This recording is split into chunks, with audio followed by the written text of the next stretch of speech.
Selamat datang di channel saya Serangga Gatal. Jangan lupa di subrek, like and share. Mimin doakan semoga kita sehat semua. Oke, kita mulai. Pada saat itu, Ningsi juga merasakan bahaya, melambaikan jubah lengan bajunya, dan cermin perunggu yang diukir dengan pola awan tebal muncul. Boom! Cermin perunggu pecah, dan pecahannya beterbangan. Ningsiji mengelak untuk pertama kalinya, dan ada ekspresi bermartabat yang langka di wajahnya yang polos. Cermin perunggunya juga merupakan senjata spiritual yang luar biasa, tetapi dihancurkan dengan mudah. Ini membuatnya segera menilai bahwa kekuatan formasi besar di sekitar dojo tidak lagi lebih lemah dari pukulan kultivator Yuan Dao. Diblokir. Huan Suijun juga terkejut, dan akhirnya menyadari kengerian Ning Sihua, dan melancarkan serangan gila tanpa ragu-ragu. Aduh! Dia berteriak keras, jubah piton perak bergoyang, bendera berwarna darah berkibar, dan dia melihat 9 portal perunggu di sekitar dojo menderu, gambar totem monster seolah terbangun dari keheningan, semua jenis serangan aneh dan menakutkan ditembakkan. Keluar, jauh. Mengerikan sekali. Ada seruan yang mengejutkan di lapangan, dan saya tidak tahu berapa banyak hantu dan monster yang dikejutkan oleh adegan ini dan tersentak. Ini juga pertama kalinya mereka melihat kekuatan Great Array, seolah-olah mereka telah menyaksikan kekuatan abadi. Dan pada saat ini, Ning Xiu mengerutkan kening dan menyadari masalahnya. Aduh! Dalam jubah lengannya, cahaya dan bayangan biru menyapu, dan itu mengembun menjadi tombak pendek biru yang aneh.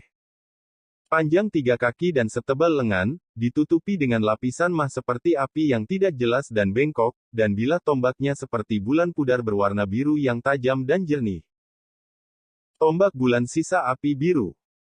Ketika dipegang di tangan Ningsi, tombak pendek tiba-tiba melantunkan, meledak dengan lapisan api biru ilusi seperti mimpi, menyilaukan dan menyala, dengan aura pembakaran dan kehancuran yang menakjubkan.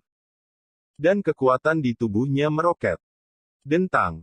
Ningsiji mengayunkan tombak pendeknya, dan melihat bilah cian melayang ke udara, nyala api muncul, dan dalam sekejap, petir berwarna darah pecah.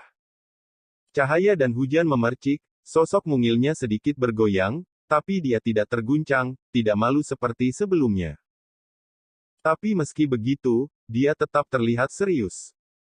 Kekuatan barisan besar di sekitar dojo diaktifkan sepenuhnya, dan kilat, hujan deras, badai, cahaya darah.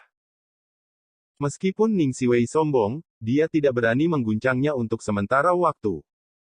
Saya melihat sosoknya berkedip-kedip, berkeliaran di lapangan, seperti streamer yang cepat dan ilusi, sangat cepat. Pengeboman berbahaya itu berulang kali. Jika dia tidak bisa menghindarinya, dia akan disayat oleh tombaknya. Dan melihat dia terjebak, ada ledakan tawa dan sorak-sorai di lapangan. Wanita ini akan menderita, hahaha. Suijun terlalu kuat, aku curiga bahkan jika para dewa tanah datang, mereka tidak akan lolos dari kematian. Apakah ini pengorbanan dewa sama? Hadiah yang kamu terima. Beberapa hantu dan monster bahkan lebih bersemangat, mata mereka bersinar, dan mereka sudah mulai merencanakan di dalam hati mereka. Hadiah. Dibandingkan dengan ini, wajah Huan Suijun jelek, dan dia curiga. Medan alami adalah formasi, dan begitu berjalan, itu bisa membunuh dewa tanah kapan saja. Selama lebih dari 100 tahun, Huan Suijun telah mengakar di kota Jiuku. Dengan formasi ini dapat dikatakan kurang baik dan tidak pernah mengalami ancaman apapun. Tapi dia tidak menyangka bahwa dalam keadaan menjalankan formasi besar dengan seluruh kekuatannya, dia tidak dapat membunuh gadis lugu itu untuk waktu yang lama. Siapapun itu, semua harus mati. Mata Huan Suijun berkilat ganas, dan dia tiba-tiba menyemprotkan kabut berwarna darah ke bendera di tangannya, yang membuat napasnya lemah untuk 3 poin.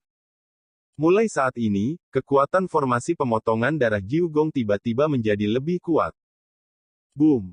Angin, guntur, bumi, api, matahari, bulan, dan bintang, semua kekuatan yang menyilaukan itu seperti meledakkan dewa dan banjir, dan bahkan menenggelamkan sosok Ning Siji.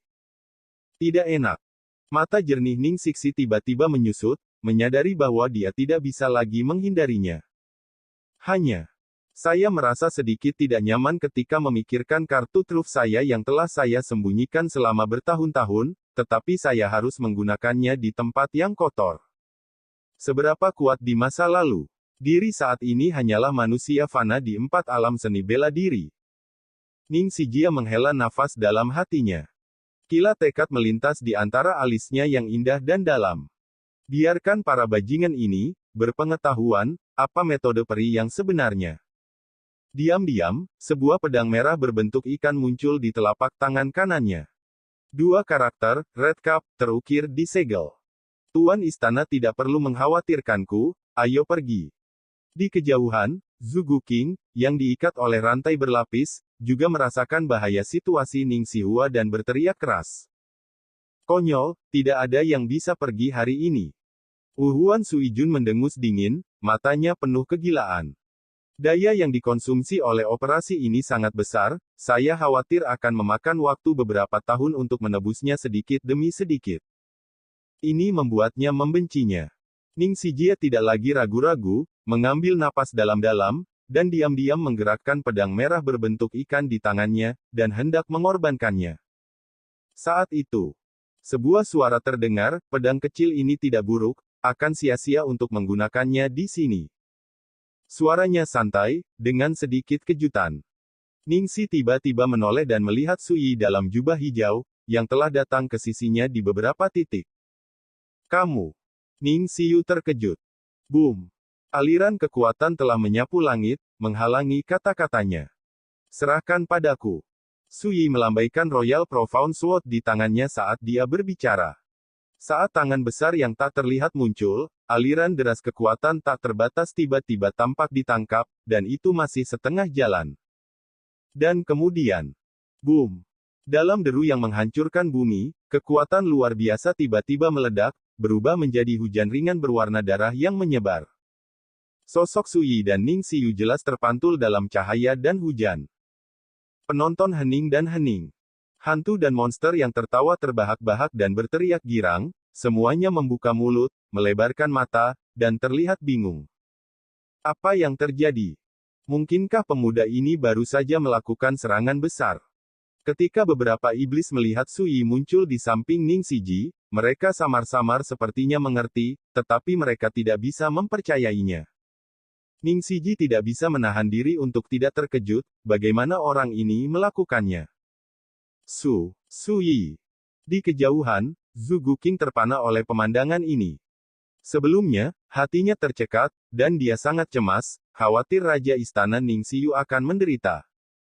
Saya tidak pernah berpikir, dalam sekejap mata, semua bahaya lenyap. Sosok Sui muncul di samping Ning Sihua. Bagaimana mungkin Zhuge King tidak mengerti bahwa Sui yang membalikkan keadaan sekarang ketika dia tidak bisa melepaskannya? Tidak terduga, kepala Huan Suijun juga sedikit terpana, dan wajahnya membeku. Mati. Huan Suijun berteriak keras, tanpa sadar mengibarkan bendera dewa di tangannya. Tapi, arai pemotongan darah Jiugong, di sekitar dojo tidak merespon sama sekali. Hantu dan monster itu semua tercengang, bagaimana situasinya? Dalam suasana yang tenang, hanya kata, kematian, yang diminum oleh Huan Suijun yang mengambang, tetapi itu menimbulkan rasa malu yang aneh. Mati. Huan Suijun, seolah tidak percaya pada kejahatan, mengerahkan seluruh kekuatannya dan mengibarkan bendera berwarna darah lagi. Di sekitar dojo, 9 portal perunggu sunyi, dan hantu dan monster di dekatnya juga diam, dan bau canggung dan aneh di udara menjadi semakin kuat. Pada saat ini, Huan Suijun mengibarkan bendera dan bendera, seperti monyet memainkan mainan, yang konyol. Bahkan Ning Xiu diam-diam tertawa, tidakkah orang ini melihat bahwa kendali formasi besar telah berubah arah, dan berada di tangan Sui? Bagaimana ini bisa? Huan Suijun sangat marah, tidak bisa menerima semua ini. Tata letak formasi hebat ini terlalu kasar, dan Tuan para dewamu jelas tidak mengajarimu keterampilan sejatimu. Sui berbicara dengan tenang. Tuhan. Huan Suijun membeku beberapa saat, dan seolah-olah diingatkan, dia meraih Zhuge King di sampingnya. Jelas, dia berniat mengorbankan Zhuge King hidup-hidup untuk menyampaikan kekuatan dari Dewa Pengasih Agung. Tapi saat dia mengulurkan tangannya, petir merah muncul entah dari mana seperti pisau tajam, memotong lengan kanannya. Huan Suijun kesakitan, dan wajahnya tidak bisa dipercaya. Kamu, bagaimana kamu bisa mengendalikan pembantaian darah Jiugong? Pada saat ini, hantu dan monster di sekitar dojo juga ngeri, ekspresi mereka berubah ngeri, dan mereka sepenuhnya menyadari bahwa ada sesuatu yang salah. Saat ini, 9 portal perunggu memblokir area sekitar dojo, yang berarti mereka juga terjebak dalam karakter yang datang ke perjamuan. Aku bilang aku akan merapikan tempat ini. Suyi melihat pedang Yusuan di tangannya, dan berkata dengan santai, cara termudah adalah menggunakan formasi ini. Luluskan tempat ini. Huan Suijun melebarkan matanya dan berkata dengan marah, tempat ini dibangun atas perintah para dewa, jika kamu melakukan ini, kamu pasti akan menderita dari para dewa. Hukuman Tuhan untuk orang dewasa. Suyi mengayunkan Royal Profound Sword dengan lembut. Desir. Lihat. Boom. Seluruh tubuhnya ditebas menjadi asap hitam, tubuhnya menjadi terfragmentasi dan kabur, seolah-olah saat berikutnya akan terfragmentasi, lumpuh di tanah, terus-menerus menggeliat dan berkedut. Menyaksikan adegan ini, semua hantu dan monster di sekitar tercengang, wajah mereka pucat, dan jiwa mereka mengancam. Suyi mengabaikan Huan Suijun yang terluka parah dan sekarat, melangkah maju ke Zhugu King, mengangkat pedangnya dan jatuh, yang terakhir diikat oleh rantai. Di mana Ling Sui? Suyi bertanya. Salju. Ningxi tertegun, dan kemudian tiba-tiba menyadari bahwa dia sepertinya salah berpikir sejak awal. Pria ini tidak serakah akan kecantikan Zhugu King, tetapi saudara iparnya ada di sini untuk menyelamatkannya. Tapi bukankah dia sudah memutuskan hubungan dengan Wen Lingzhao? Bagaimana dia bisa begitu peduli dengan keselamatan Wen Lingsui? Mata Ningxiu menjadi aneh ketika dia memikirkan betapa khawatirnya Suyi ketika dia mendengar berita malam ini di Sushiju. Tidak, pria ini berencana untuk menendang Wen Lingzhao dan menikahi saudara perempuannya, kan? Ling Sui ditangkap oleh hantu tua ini dan sekarang dipenjarakan di mansionnya, dijaga oleh putra angkatnya Huyan Bao. Zhugu King, yang keluar dari masalah, dengan cepat berkata, ngomong-ngomong, macan tutul Huyan ini adalah putra Huyan Hai, kepala kemudi gerbang Yinsa cabang Gunzu, kami akan kembali ketika Gunzu berada di perahu, macan tutul Huyan ini menatap Ling Sui. Suyi menyela, jadi, bencana ini disebabkan oleh Huyan Hai. Zhugu King mengangguk, matanya penuh kebencian, tepat sekali, aku tidak melihat asal-usul pria itu. Suyi tidak tega mendengarkan ini, berbalik dan meraih Huan Suijun di tanah, dan berkata, bawa aku ke rumahmu. Huan Suijun sangat lemah sehingga dia tidak bisa lagi berjuang. Anda dapat mendengar bahwa Suyi akan menyelamatkan Wen Lingsui, jadi dia memperhatikan jam dan berkata, jika kamu berjanji untuk tidak membunuhku. Ah! Sebelum dia selesai berbicara, seluruh tubuhnya berkedut kesakitan, dan tubuh jiwanya seperti disiksa oleh meriam, dan rasa sakitnya tak tertahankan. Aku bilang. Huan Suijun benar-benar terpana, dan menatap Suyi dengan ekspresi ketakutan. Anda di sini sebentar. Suyi melirik Ningxi Hua dan pergi. Mana dari hantu dan monster itu yang berani menghentikan mereka? Mereka semua menghindari jalan, jangan sampai mereka dibunuh oleh Suyi begitu saja. Boom! Gerbang perunggu besar tenggelam, dan setelah Suyi pergi bersama Huan Suijun, gerbang itu bangkit lagi, menghalanginya. Adegan ini membuat hati para hantu dan monster di lapangan tenggelam ke dasar. Di rumah megah, lentera hijau pucat memantulkan cahaya dan bayangan yang menembus. Di salah satu kamar, Mas Ling Sui, ini adalah kota Jiuku milik ayah angkatku, apalagi tuanmu Zhugu King, bahkan jika Raja Surga datang, dia pasti akan mati. Huyan Leopard duduk di sana sambil tersenyum, menatap gadis cantik dan cantik tidak jauh, matanya mau tidak mau menjadi sedikit panas.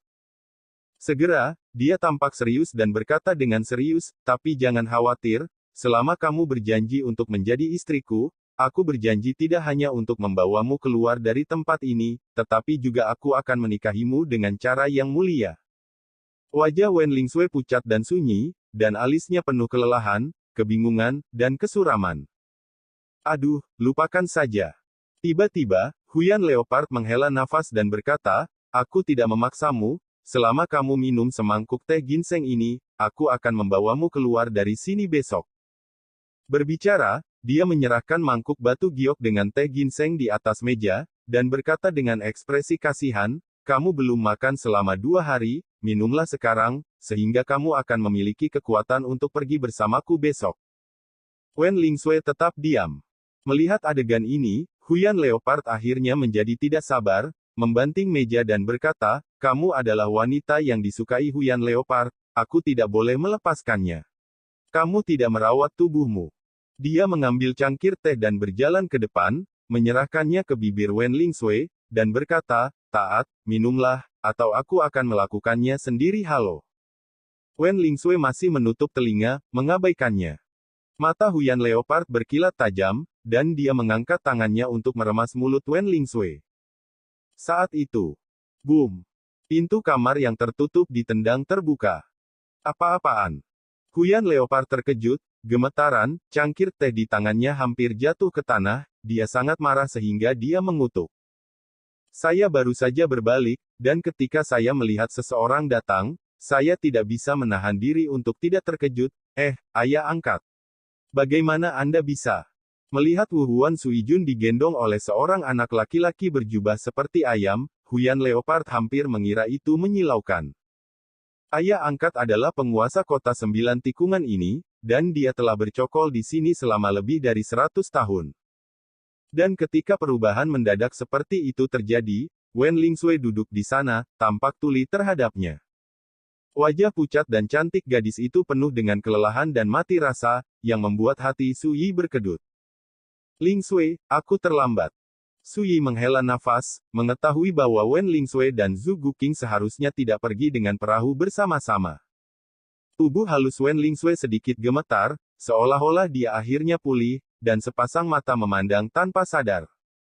Lalu aku melihat sosok yang familiar. Dia tertegun, tidak bisa mempercayainya, dan berbisik lemah, kakak ipar, apakah itu benar-benar kamu?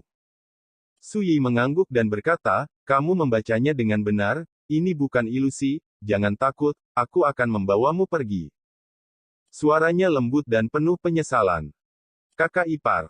Saya melihat Wen Lingsui berdiri, tubuhnya yang ramping dan anggun sedikit bergetar, dan 2 garis air mata keluar dari matanya, meluncur turun dari wajah cantik yang halus dan lembut itu, tetesan air mata sangat jernih dan dicurahkan. Su Yi merasa sedikit tidak nyaman. Dari memasuki rumah Wen hingga sekarang, ini pertama kalinya dia melihat gadis ini, yang selalu ceria dan bersemangat, dan dia akan menangis seperti ini. Huyan Leopard juga tampaknya bereaksi, wajahnya berubah, dan dia mengulurkan tangan dan meraih Wen Lingsui, ingin menyandera Wen Lingsui. Berlututlah. Su Yi yang acuh tak acuh terdengar, membawa kekuatan, seni pedang jiwa kekosongan besar.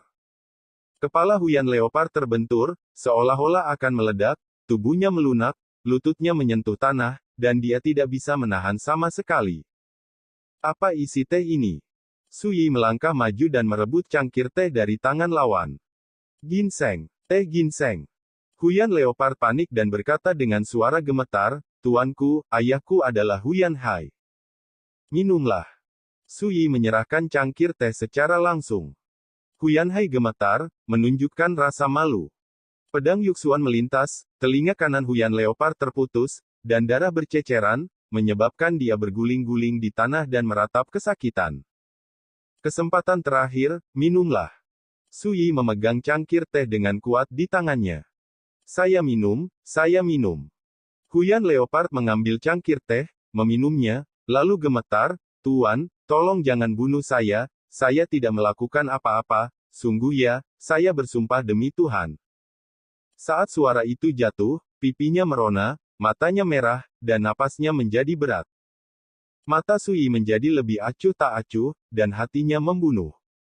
Jika Anda datang sedikit terlambat, konsekuensinya tidak terbayangkan. Boom! Su Yi melemparkan Wu Huan Suijun ke satu sisi tanah, lalu melangkah maju untuk meraih lengan Wen Lingsui dan berkata, Lingsui, ayo keluar dulu. Kakak ipar, saya. Wen Lingsui sangat lemah sehingga dia hampir jatuh lemas begitu dia melangkah. Istirahat dulu, aku akan menggendongmu. Su Yi berkata, membawa bajingan itu di punggungnya dan berjalan keluar ruangan. Siapapun yang berani keluar dari pintu ini, aku akan membunuh siapapun. Su Yi berdiri di luar ruangan dan berbicara dengan tenang. Di dalam kamar, Wu Huan Suijun yang lemah tinggal sebentar, apa maksud orang ini? Tiba-tiba, matanya menjadi gelap, dan sesosok tubuh bergegas dan menekannya ke tanah. Sialan, apa yang kamu lakukan? Wu Huan Suijun terkejut dan mengenali macan tutul Huyan. Cantik, aku seksi. Aku seksi.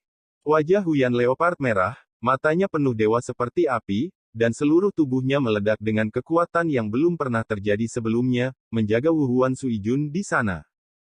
Sialan. Wu Huan Suijun mengerang dalam hatinya, menyadari bahwa afrodisiak yang baru saja diminum Huyan Bao terlalu kuat, membuatnya tidak sadarkan diri dan berhalusinasi. Pergi, pergi, pergi. Wu Huan Suijun panik, menjerit dan meronta terus-menerus, tetapi dia terlalu terluka, bagaimana dia bisa berjuang? Sebaliknya, perjuangan semacam ini membuat Huyan Leopard tertawa, cantik, kakimu sangat kuat, kamu hampir mematahkan pinggangku. Wu Huan Suijun hampir pingsan, meraung histeris, sial, aku harus membunuhmu. Tapi Huyan Leopard mengabaikannya, seperti binatang buas yang dikuasai nafsu, ingin melampiaskan, melepaskan. Di luar kamar, Su Yi dengan tenang mendengarkan gerakan di dalam ruangan. Ini dilakukan sendiri. Tidak ada yang bisa disalahkan. Aku bertarung denganmu. Tidak lama kemudian, raungan marah Wu Huan Suijun datang dari kamar. Boom. Sebelum dia selesai berbicara, ada suara keras di dalam ruangan, diikuti oleh teriakan melengking Huyan Leopard, ayah, kenapa kamu? Suara berhenti tiba-tiba.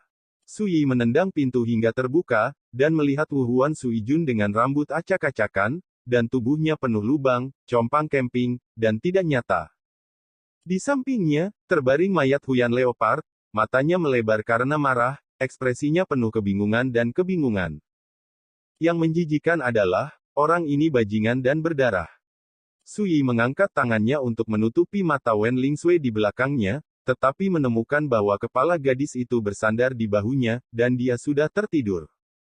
Dalam 2 hari terakhir, dia tidak tahu betapa dia menderita, dan dia sangat lelah karena disiksa. Su Yi menghela nafas dalam hatinya. Di tanah tidak jauh, melihat Su Yi berdiri di luar pintu, Wu Huan Suijun mendesis pahit. Tuhan yang Maha Pengasih tidak akan membiarkanmu pergi, tidak. Su Yi mengulurkan tangan dan mengeklik. Dengan ledakan, tubuh jiwa Wu Huan Suijun yang hancur benar-benar meledak, berubah menjadi asap hitam dan menghilang. Di tengah dojo, di depan altar hitam, Ning Xijia berdiri di sana dengan tenang. Zhu Guqing sudah menceritakan kisah itu satu persatu sebelumnya, yang membuatnya diam-diam lega. Untungnya, Zhu Guqing dianggap sebagai pengorbanan, kecuali untuk beberapa luka darah dan daging, itu tidak ternoda atau rusak.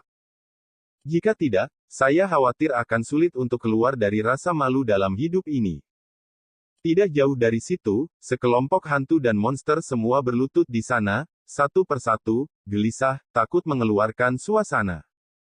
Setelah melihat taktik mengerikan yang baru saja diungkapkan Ning Xiji, mereka semua tahu bahwa bahkan jika mereka mencoba yang terbaik, tidak ada bedanya dengan memukul pohon atau batu dengan kerikil.